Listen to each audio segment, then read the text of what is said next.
Here we'll start with our basic watercolor technique, that is wet on dry.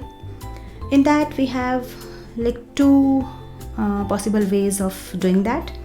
First of all, we can make the solid wash and the other one is the gradient wash. So first let's have a look with the solid wash with wet and dry technique with watercolors. Let's start by putting the masking tape on the paper.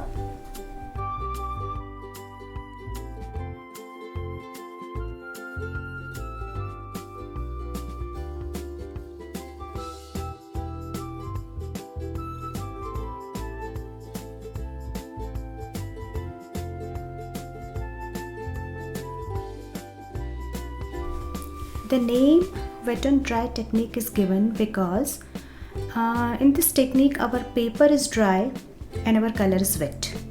So what we have to do is just take the color, add water and apply directly on the paper without making the paper wet. Let's start by taking any color. Here I have used the scarlet red. Take the color, mix the water and try to apply it on a paper by using a flat brush. The broader the brush will be, less the strokes will be. So it's always recommended to use the flat broad brush to give any kind of wash with watercolors. Start applying color on the paper. You can move your brush in single direction or maybe in both the direction if needed to reduce the brush stroke lines. So the important thing which we have to take care is the dilution of the color. The color should not be really diluted and it should not be a dry. So add a moderate amount of water in the color and then try to apply the wash. You can apply one more layer of colors if you need a darker shade, or if you need a lighter tone, then just one layering of color is enough.